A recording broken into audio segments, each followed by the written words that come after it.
Welcome to today's webinar. The purpose of this webinar is to give you an overview of the changes that have happened recently in person-centred reviews in light of the changes in legislation. My name's Vicky Jones and I'm going to be talking to you first about what's new, and then Helen Sanderson will be giving you some information about our new trainers programme and our new membership site for person-centred reviews trainers. This webinar is going to last for about half an hour, then after that you'll be able to email any questions that you have to us. The webinar is going to be recorded and it'll be available for you to see on our YouTube channel after today. I'll also be directing you to other resources and information during the presentation that can be found on our website or Preparing for Adulthood website, and I'll also be posting information on Twitter and Facebook. In today's webinar, we'd like to share with you the changes that have happened in the person-centred review process for both adults and children, which were made to make sure that they reflect the requirements of the new legislative changes in care and support planning for adults and the Children and Families Bill for children. This graphic that you can see on the screen represents the review used for young people in their Preparing for Adulthood review. Here you can see that we intentionally focus on aspirations, ensuring that we have a strong focus on the future and raise aspirations of all of those involved in the review. We also look at what's important for the young person to make sure that the outcomes and action planning take into account any assessed need or what's important for them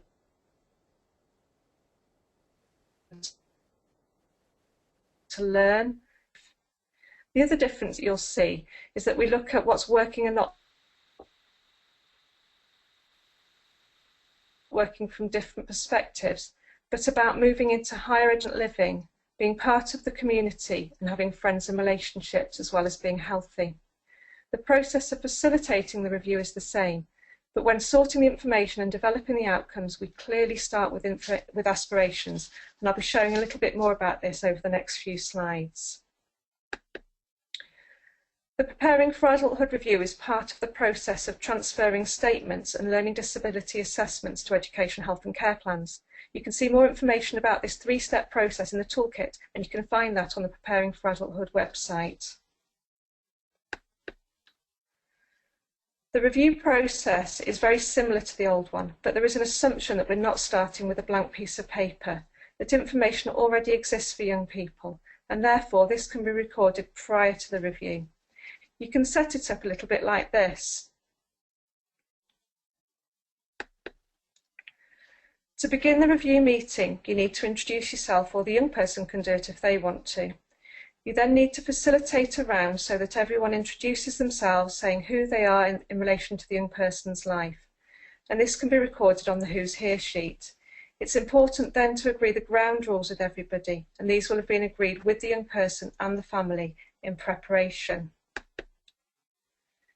You can also have a meeting map prepared to explain what's going to happen, have the ground rules written up along with any roles such as timekeeper, facilitator and the person responsible for hospitality.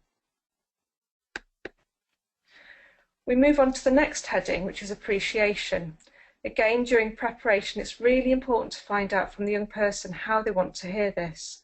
For some young people, they like to hear it from everybody and the facilitator will write this down.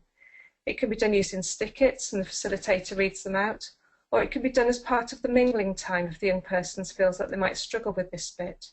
For one young lady I supported who was blind, she didn't want to hear what people said, so we asked people to write their contributions up, then her mum went over who had said what with her at home, where she felt more comfortable about hearing those things. If there's information already contributed, it's important to go over what is there to ensure that everyone has the same information and that we'll all agree that it's accurate.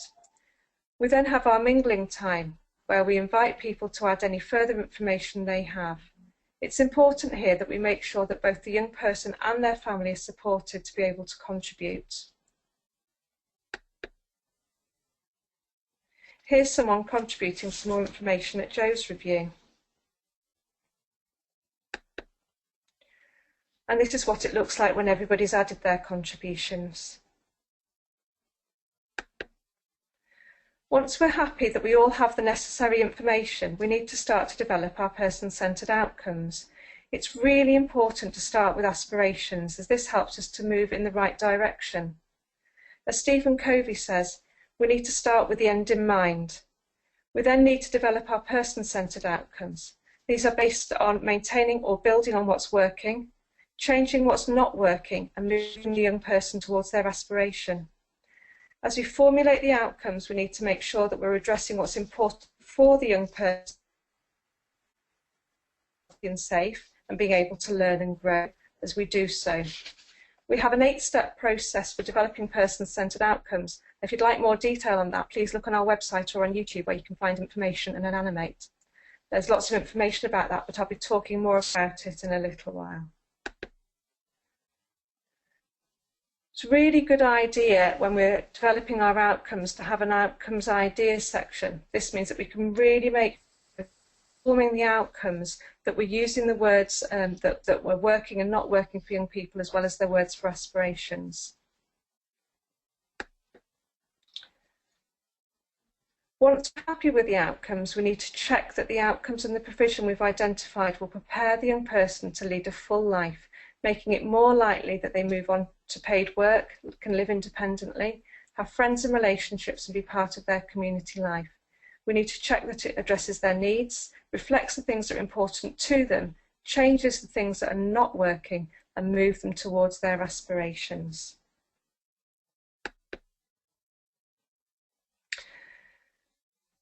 This is the graphic which now illustrates the person-centred review process for adults. You can see here that we start with what's important to the person, although sometimes we might decide to start with aspirations, particularly if the person is at the point of a big change in their life. If the person is an older person or somebody living with a dementia, we might choose to change the aspirations heading to "If I could, I would." Again, we've included the assess need or important for heading to ensure that we're addressing those things in our outcomes and action planning. In order to reflect the legislation in care and support planning, we now look at what's working and what's not working from different perspectives, but also about the person's health and their well-being. And by that we mean employment, recreation and learning, home, friends and relationships in the community, and choice and control. We also look at this in terms of the person's personal budget.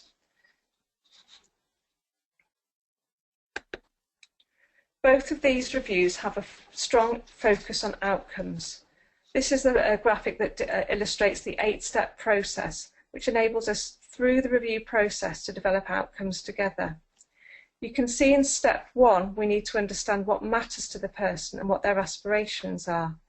In the review, this information is captured under important to and aspirations, or if I could, I would.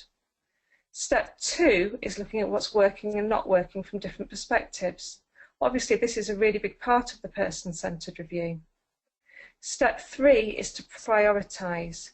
We do this with our multi-dot voting, creating shared priorities for change based on building on or maintaining what's working, changing what isn't working, and moving towards the person's aspirations. Step 4 is to visualise success.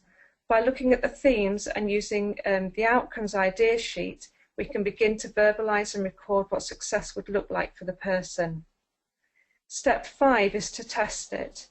This is the job of the facilitator, ensuring that the outcomes aren't hijacked and keeping them focused on the person, making sure that they reflect both what is important to and for the person. In action planning, the facilitator encourages people to think about what's stopping you or what's getting in the way, therefore ensuring that the action plan is proactive and won't falter due to those things not having been addressed. Step 7 means that the facilitator records clear goals and smart actions, and in step 8, the information is recorded in the person's plan. So let's think a little bit more about person-centred outcomes. Two of the most common mistakes we make with outcomes are, firstly, that we embed the solution in the outcome. The second one is that we're not specific enough with our outcomes, which makes them really hard to measure. So what makes a good outcome? Well, a good outcome keeps something that's working, changes something that isn't working, and moves the person towards their aspirations. A person-centred outcome must be expressed from a personal perspective, not a service perspective. It needs to be something that the facilitator and those around the person themselves have some influence or control over, and it needs to be measurable and specific. Also remember that the outcome may have obstacles in the way of achieving it, and so we need to identify those early on so that we can action plan to address them. A solution is the resource you need to achieve your outcome. It can be an item or an activity. It can have a cost associated with it, or it can be free. Here are some examples. I need a car. Is this an outcome or a solution? Well, let's test it by asking 3 simple questions. Firstly, what would the car do for you? Well, it would give me transport. What would that do for you? Well, it would let me go and visit my friends once a week and do my shopping on a Friday maybe. And what would that make possible for you? Well, spontaneity, maybe give me time to give people a lift and go and see my friends when I want to. So what the real outcome is that I visit my friends Liz and Anna once a week and do my shopping every Friday. The car is the solution, or could be part of the solution to that. Let's take another one. 5 hours speech and language therapy. Is this an outcome or is it a solution? Let's test it again. What would it give you if you had 5 hours speech and language therapy a week? Well, it would give you time with a speech therapist. What would that do for you? Well, it might help you to be more easily understood by your family and your friends. What would that make possible for you? Well, friendship. I could join in social activities and I'd feel more confident around other people. So what's the real outcome? Well, maybe the real outcome is that I'm understood by my family and friends and I can have a chat and join in activities. So what else is new? Well, we've been working with a number of organisations to support them to develop their paperwork to reflect the implementation of person-centred reviews. Here are some examples from our work with one organisation. This is the first of 3 or 4 different pieces of paperwork that show what people need to do and when they need to do it before the review, on the day of the review and after the review, to update the care and support sheet in preparation for the review, and to develop or update the care and support plan. This graphic illustrates what needs to happen before the review. So you can see that 6 weeks before the review, we need to think about the best time of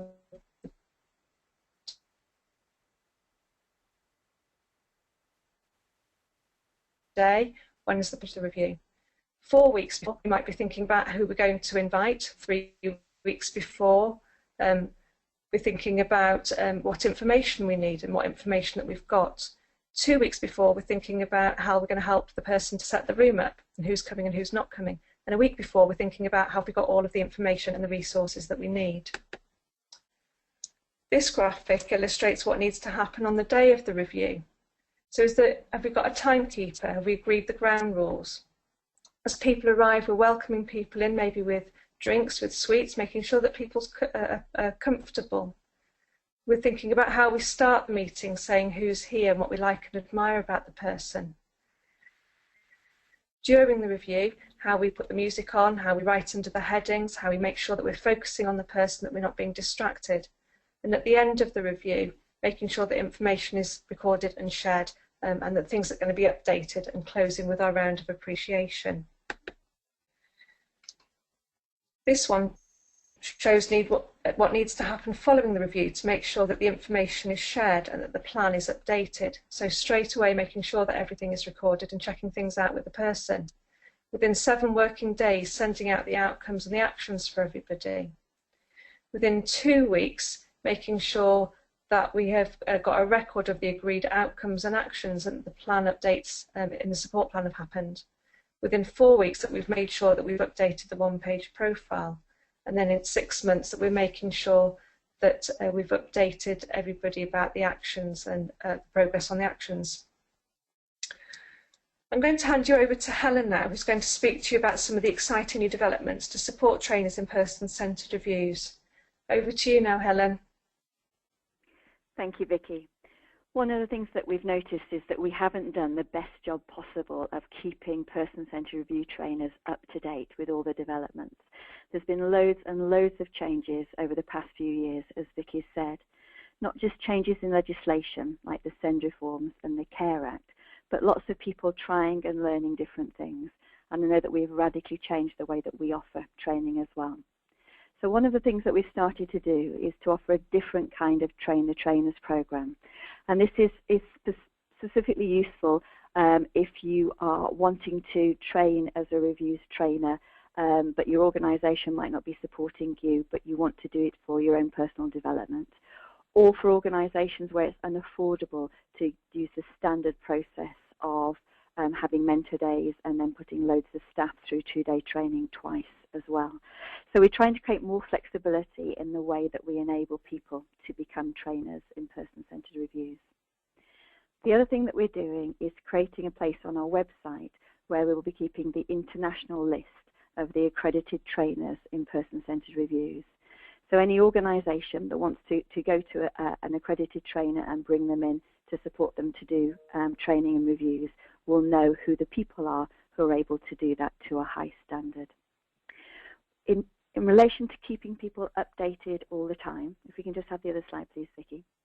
We're working on creating a membership site, and you'll see a part of that here at the moment. And this is because we wanted to create a space where person-centred review trainers could see the training step by step. So a few weeks ago, Vicky was filmed doing the entire course, which are now being edited into discrete sections. And then Vicky and I spent half a day doing a question and answer session for each of the different sessions, where Vicky was explaining the top tips in relation to delivering that specific section and what to pay attention to and what to look out for as well. So we've been trying to work out what will make it as easy as possible for trainers to keep delivering to a really high standard. And person-centred reviews training doesn't have to be delivered just in 2 or 3 days. So by doing it in separate modules, you could decide to do 4 half days or 6 half days. And we're also finding that by doing the e-learning first, traditionally person-centred reviews training is 3 days long, but if people have already done the e-learning, you're able to do it within 2 days because people already know the person-centred thinking tools that they need to have. As well as having a breakdown of all the training step by step, we've also been investing in filming some reviews. So again, we've had been filming Vicky recently, doing a person-centred review with somebody who has learning disabilities. We've had Jill doing a person-centred review with somebody living with dementia. And tomorrow we're doing some filming of a young person in a school having their review in the way that Vicky's been describing. So we're hoping that that really supports person-centred review trainers to be able to see exactly what the reviews look like, but also they'll be able to use them on their courses to show snapshots of how Vicky, Jill and others deal with difficult situations or how they make sure everybody's truly engaged. Also, as part of the membership site, Vicky will be doing a sort of phone-in Vicky once a month, say between 4 and 5 on a particular day. And this is to give all the trainers an opportunity to come with any problems or dilemmas or celebrations and sharing learning as well of what they're doing and trying, and being able to get some feedback and some support from Vicky immediately live. And we're also doing a series of additional webinars on key themes that trainers want to learn more about as well. The excellent graphics that Vicky's just been sharing that John's been doing around what to do before, during and after reviews, we'll be putting those kinds of resources on the membership site as well, so you can download them for free and use them in your training as well. And finally, and we're really excited about this as well, we're creating a separate site just for person-centred review facilitators. So if you're a trainer, anybody who goes through your training also gets lifetime support from us as well. And by lifetime support, I mean that we'll have a dedicated place where facilitators can be part of a community and talk to each other about what they're doing and what they're learning. And again, there'll be another session, a live session with Vicky once a month, just for facilitators to come and ask questions. And all the resources for facilitators will also be posted on that site as well.